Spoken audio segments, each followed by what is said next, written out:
Momento de saludar a nuestro invitado. Bienvenido, José Luis Espert. ¿Cómo va? Te voy a dar la mano. ¿Cómo estás? Muy bien, bienvenido a nuestra mesa, placer, a nuestro programa.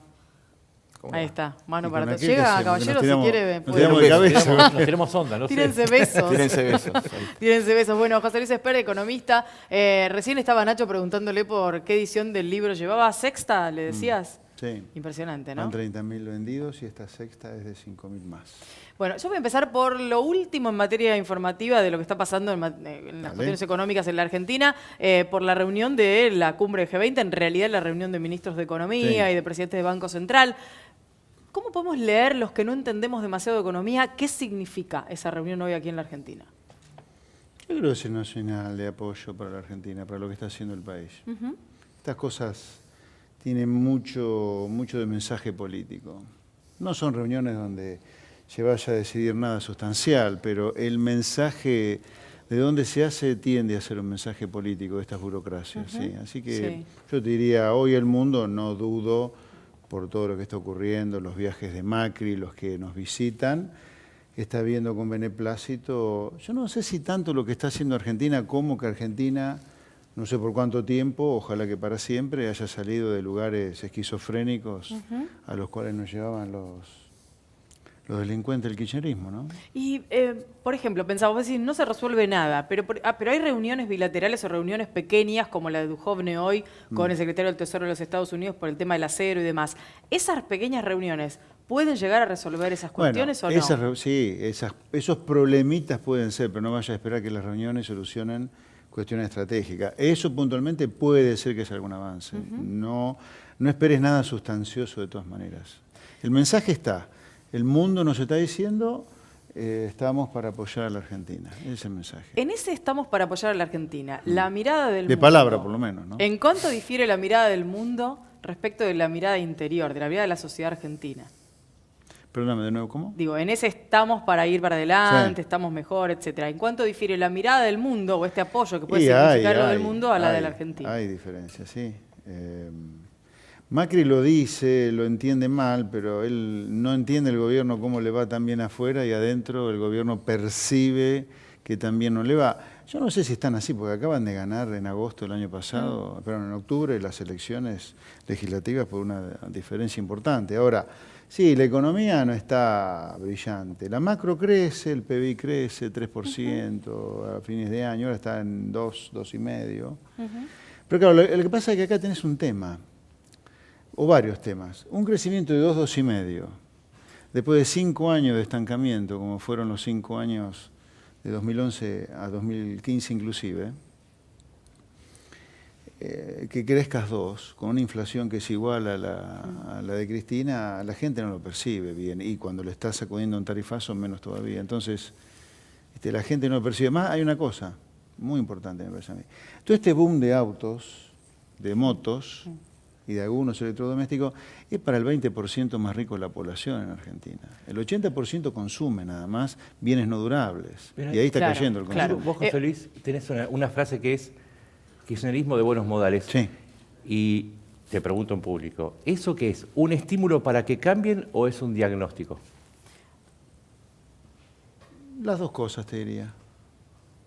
Porque el rumbo no es el adecuado. Independientemente de que Macri zafe de los problemas que él mismo está generando, ya sea ahora o en un eventual segundo mandato, pero el camino no es el adecuado. Déficit, deuda, atraso cambiario, economía cerrada, leyes laborales fascistas, ese no es el camino.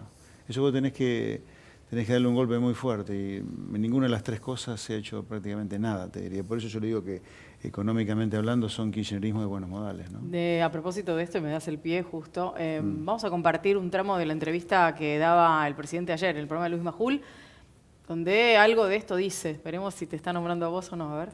Apá. Es genial, ¿no? Esto que nos critiquen unos porque dice que somos ajustadores seriales y otros porque somos kirchneristas de buenos modales, ¿no? Y nosotros decimos, un país, una sociedad, no es un tablero de control, como ve las perillas y todo gira, ¿no? La sociedad son personas que tienen que entender para poder acompañar. Entonces, lo que hemos querido es que todos podamos acompañar este proceso. Por eso hemos asignado tanto al gasto social, récord de la historia de la Argentina, para que todos podamos acompañar este proceso. Y en este proceso lo que hay que mirar es la tendencia. Arrancamos con un país que tenía 30 y pico % de inflación, que era mentira, porque no teníamos ni siquiera un INDEC. Transparentar todo eso, sincerar todo eso, nos puso la inflación donde estaba, 40 y pico. Y de ahí venimos bajando.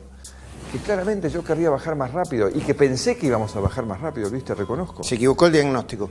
Pensé que iba a bajar más rápido. Bueno, por lo menos tomó la frase, no lo Veo mencionó. que me tiene en sus oraciones el señor presidente. Bueno, que le vaya bien, por supuesto.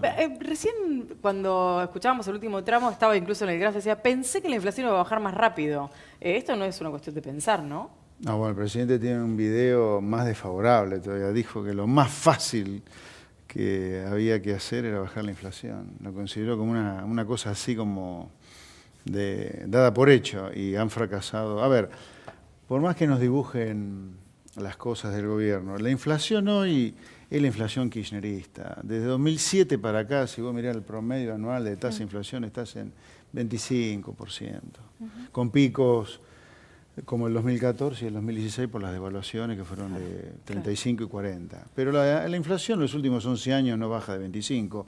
Es cierto, a favor del gobierno, el 25 de hoy o de 2017 es con ajuste de tarifas y con mercados un poco menos regulados que antes. Claro, claro. Entonces una inflación, la núcleo es más baja, pero la núcleo, viste, la comemos nosotros los economistas, la gente percibe la inflación.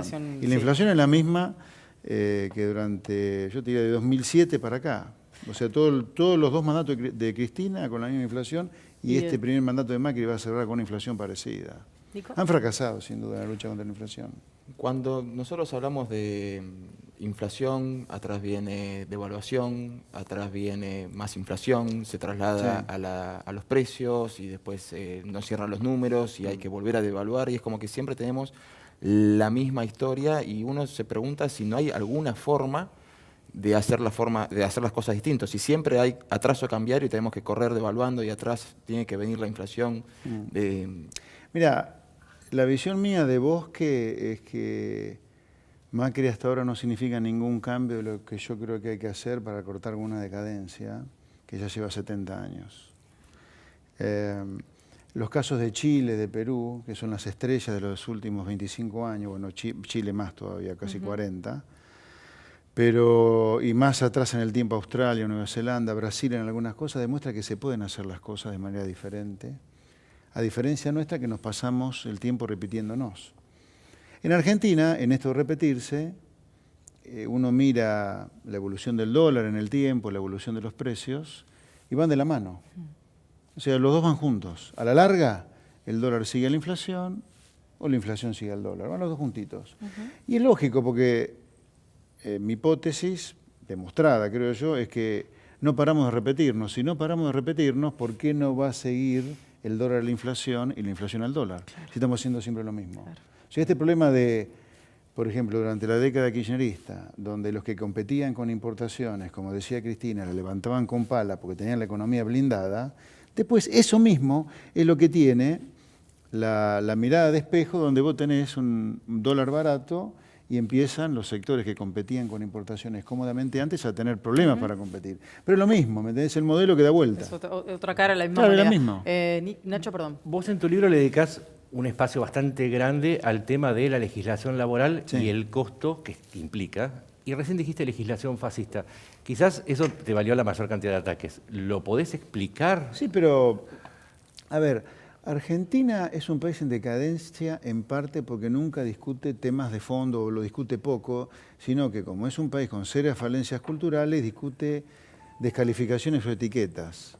Gorila, ¿qué es ser gorila en el siglo XXI? ¿Pedir que los delincuentes sindicalistas, ultraperonistas estén presos? ¿Eso es ser gorila?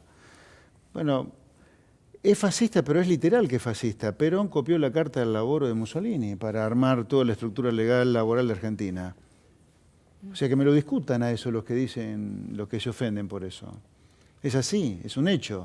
¿Que le molesta al peronismo que sea así el hecho? ¿El costo que tiene Argentina, cuánto es del costo total, cuánto se desagrega de esa realidad, de esa legislación alguna vez? Mira, el costo de cada producto en promedio en Argentina. A ver, Argentina es el país que más grava en el mundo el consumo. Y dentro de ese gravamen al consumo, una parte es el costo laboral, no es todo, pero una parte importante. No, aparte de que el costo laboral, como hay una parte que está en cabeza del empleador, tiene una consecuencia que no es directamente sobre el bien de consumo, el precio, sino, por ejemplo, el empleo informal. Como que el costo laboral tiene algo de impacto en el precio de los productos que la gente compra, pero hay otra parte que no lo tiene y tiene efecto en otro mercado, que es el mercado de trabajo, donde vos tenés 5 millones de trabajadores en negro, según cifras oficiales. Un delirio, ¿no? Un delirio. Dabas recién 2 ejemplos de cómo el camino puede ser diferente de 2 países. Hablaste de Perú y hablaste de Chile. Sí. Sabemos que Perú tiene enormes problemas de corrupción, con presidentes presos, con presidentes cuestionados y probablemente que queden afuera si así lo decide la Asamblea Legislativa. Chile es un país diferente en ese sentido, con recambio de partidos políticos que se entregan el mando de una manera normal. ¿Por qué la Argentina no puede tomar alguno de los ejemplos, los buenos por lo menos? ¿Por qué? A ver, yo te voy a dar mis diagnósticos de qué es lo que pasa acá. ¿Por qué pasa eso? Es una pregunta que a lo mejor me excede. Lo que yo tengo claro es que en Argentina funciona un modelo. Es un mecanismo de relojería perfecto, para el mal, pero es perfecto. Está perfectamente aceitado. Tiene 70 años de vigencia. Y fíjate vos lo aceitado que está, que de esos 70 años de vigencia, la Argentina pasó a ser número 5 del mundo en ingreso per cápita, a ser número 62 hoy, con 30% de pobres hace 30 años, ya tenemos droga, inseguridad rampantes, y sin embargo Argentina, por alguna razón, no puede cambiar. Lo que tengo claro es el modelo yo. Es un modelo que está muy instalado. Para mí, yo lo he graficado en el libro con Matrix, ¿no?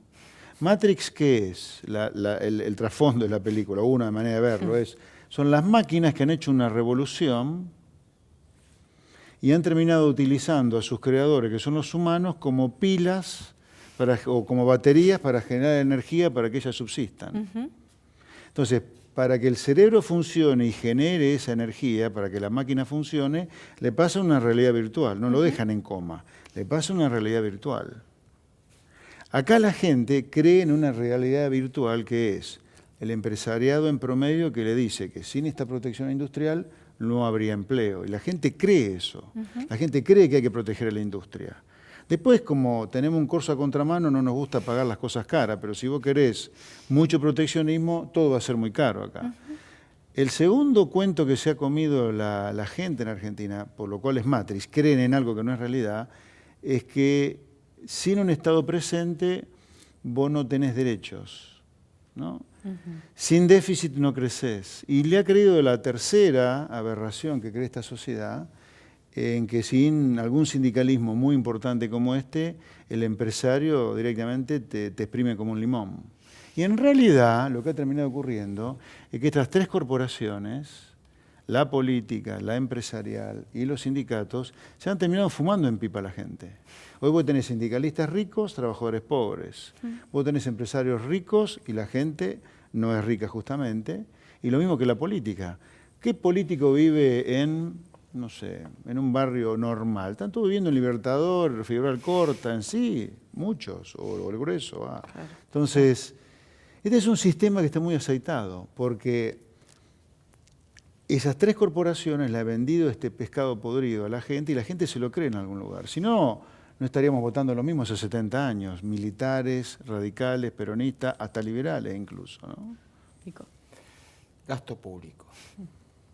¿Cómo se hace en un país que tiene una enorme parte de la población dependiente de lo que vos definís la teta del Estado? Para achicar ese gasto de a poco o de golpe. Mira, hay cosas que podés hacer de golpe y otras no. Pero, por ejemplo, eliminar todos los componentes indexatorios que tiene el gasto público me parece clave, si no, no lo vas a poder bajar nunca. Pero aparte de acá hay una cosa que hay que entender. Nosotros tenemos 30% de pobres y el gasto público más alto de la historia argentina y de los más altos del mundo. Y si le corregís por el PIB per cápita nuestro, es el más alto del mundo. O sea, cuidado, que acá hay una falacia que el gasto público se soluciona algo, y yo te diría que en gran parte el gasto público que tenés ha causado mucha pobreza, porque con este gasto público y la presión impositiva que ese gasto público conlleva, la gente no es empleada por las empresas más eficientes, hemos tenido crisis de manera permanente que han hecho explotar la pobreza, así que el gasto público en Argentina no es ninguna solución a nuestros problemas, sino todo lo contrario, la causa. Es una primera cosa que habría que hacer. En lugar del bailecito del presidente el 10 de diciembre del 2015, él debería haber dado un discurso que tuviera estas cosas. Eso por un lado, eso en cuanto a la docencia que creo que hay que hacer. En cuanto a las medidas concretas, yo creo que el gasto público hay que desindexarlo, si no es imposible que lo puedas bajar. Y yo creo que el gasto público hay que bajarlo, sin duda. Y eso implica, pero hay que blanquear muchas cosas, por ejemplo, el sistema previsional. Las leyes jubilatorias dicen que hay que pagar el 82% móvil. Ahora, nadie dice que la realidad, no el invento mío, la realidad del sistema previsional, los ingresos que tiene el sistema, los aportantes versus los jubilados, se puede pagar solo un tercio móvil, no el 82% móvil. Ahora, nosotros nos mentimos y creemos que podemos pagar el 82% móvil. Entonces, ¿qué pasa? Como no lo podés pagar, porque no lo da el sistema, pero vos lo querés pagar, al jubilado lo terminás estafando, cambiándole la jubilación, entregándole un bono porque no lo ajustaste, ¿me entendés? Claro. Yo creo que acá hay que hacer una tarea muy, muy docente antes de pensar en muchas cosas, la verdad. Uno de los grandes relatos es que Argentina en tiempos de los liberales era la sexta potencia, ¿no? ¿Sabés que según la estadística de Madison, que la han corregido ahora, llegó a ser número 1 del mundo? ¿En serio? En 1875 y 1876, estadística de Madison, hay que googlearlo. Justamente la actualizaron en las últimas semanas. Fue el número 1 del mundo Argentina en ingreso per cápita según esta base de datos. Hoy es 62. Bien. Entonces vos en tus libros siempre decís que el cerrar la economía, el controlarla, el someterla a los cada vez más impuestos y gastos, termina por traer esta decadencia. Vamos a la opuesta. ¿Qué posibilidades ves vos de que Argentina adopte una idea liberal, si pensás que es posible, y si pensás que no es posible, ¿por qué? A ver, los politólogos que yo respeto dicen que Argentina está en una situación para cualquier cosa. Para un político liberal que atraiga a la gente, para un candidato del narcotráfico también, para que siga como está, pero está para cualquier cosa, está para un cambio liberal, te diría, si apareciera la figura. ¿Quiénes son esos politólogos que respetás? ¿Cómo? ¿Podemos saber quiénes son esos politólogos que respetás? No. No. Teníamos ganas de conocer esos nombres. Estilo Esper. Así que yo no podría descartar una opción liberal hoy, si es cierto lo que dicen estos politólogos, ¿no? Ahora, perdóname, aunque sea un neófito en materia política o un ignorante directamente, yo soy más escéptico de que haya chances de alguna opción liberal en Argentina hoy. La Argentina tiene la cabeza muy quemada. Porque si esta gente que está gobernando hoy, que supuestamente son la antítesis de los anteriores, ¿viste? Estamos discutiendo problemas muy parecidos a los anteriores, ¿viste? Como acá hay un sistema, yo insisto, es un sistema. Claro, claro. A esta altura es un sistema, pero a mí me impresiona lo aceitado que está. Recién hablabas, dijiste que no eras un experto en cuestiones políticas, pero ¿hay alguna encuesta de estos últimos días a propósito de que ya se ha lanzado una suerte de inicio para la reelección, julio como fecha, el 15 de julio después del Mundial, etcétera, planteando que las cuestiones no van a definirse desde lo económico, sino que si no hay cambios en lo político, difícilmente puede haber una reelección de este gobierno? ¿Vos hacés la misma lectura o pensás que la economía sigue teniendo... ¿Cómo? A ver, ¿cómo? Que si no se resuelven cuestiones políticas, o sea, que la definición de una reelección no vendrá de la mano de la economía, sino de la mano de decisiones políticas. ¿Pensás que es así o crees que la economía siempre tiene su lugar de importancia a la hora del voto de los argentinos? A ver, como yo estoy siempre en un lugar absolutamente neutral desde lo político, yo te digo la verdad... mía, pero fría. Yo creo que la economía puede darte sorpresas para bien y para mal de acá a ¿qué falta? 1 año y medio para la elección presidencial. Mirá, las noticias buenas, por ejemplo, son las que pueden ocurrir entre abril y mayo si Argentina otra vez es declarada como país emergente y lo sacan de la categoría de fronterizo, Morgan Stanley. Eso puede ser una noticia buena. Tenés una noticia mala que es la sequía, que no sabemos cuánto va a pegar la sequía en la oferta de dólares, en la demanda de maquinarias y de pick-ups del campo, y el consumo en las ciudades cercanas al campo. El Banco Central hace 2 semanas que no para vender dólares, por ejemplo. Sí. Ha vendido ya 1.200 millones de dólares para bajar el dólar 50 centavos. Estamos con problemitas que yo diría, la economía me parece que puede dar mucho que hablar todavía. Yo no la subestimaría en el peso que puede tener de acá a las elecciones. ¿Qué opinas cuando Sturzenegger dice que se sabe lo que hay que hacer para eliminar la inflación de golpe y no dice qué es lo que hay que hacer? O sea, ¿qué es lo que crees que Sturzenegger pensaba y cuál sería la mejor forma de cortar la inflación de cuajo? Qué raro, un banquero central cuya función es bajar la inflación, en el caso nuestro, que desde que asumió no la pudo bajar nada, bien medida, ¿no? Por supuesto, porque estos tipos han encontrado el nirvana de compararnos contra el 2016, la inflación. Claro, en el año que vos devaluaste fuerte, ajustaste tarifa, cualquier mes posterior va a ser menor la inflación. Entonces, un presidente que no ha logrado bajar la inflación, que es un fracaso hasta ahora como presidente del Banco Central, te dice, pero yo tengo las soluciones. Yo no sé cómo le da la cara. ¿No se le cae la cara de vergüenza a Sturzenegger cuando lo dice? ¿Seguirá? ¿O el que se está mencionando puede llegar a...? Eso no tengo idea. Pero la frase es una estupidez. ¿Nacho? No, me quedé pensando en esto de los buenos modales. ¿La economía es esclava de la política en este punto? Vos, esto que hablas de no poder cambiar, ¿es tan esclava de la política? En Argentina sí, claramente. O al menos de la mala política, porque 70 años de decadencia y siempre con el cuento de que no se pueden hacer las cosas bien por los condicionamientos políticos y sociales, ya a esta altura es un cuento psicopático ese. Que te digan cada vez que vos decís, che, cambiemos, pero cambiemos en serio. No se puede. O sea, siempre se puede hacer las cosas mal y nunca se pueden hacer las cosas bien. Yo no dudaría que la mala política ha subsumido o sea, devorado, mejor dicho, a la economía o a la buena economía. A mí lo que me impresiona es esto. Sí. El cambio que muchos proponemos no es un cambio que ocurre en Marte o en Venus. No, son cambios que ocurren acá, cerca nuestro. No es que uno está pensando... Te digo esto porque veo que mucha gente en las redes, bueno, obviamente ignorantes, ¿no? Pero te dicen, el cambio que vos proponés, Esper, no existe. ¿Pero cómo? Chile lo hizo, Perú, Australia, Nueva Zelanda. ¿Qué tenemos nosotros que no podemos hacer una cosa razonable y solamente hacemos este asco? José Luis, te quiero proponer algo que es una serie de definiciones en función de unos señores que van a ir apareciendo en pantalla. Vamos con el primero. A ver, Axel Kicillof, una definición sobre el diputado y exministro de Economía. Un ignorante. Así. ¿Sí? Segundo.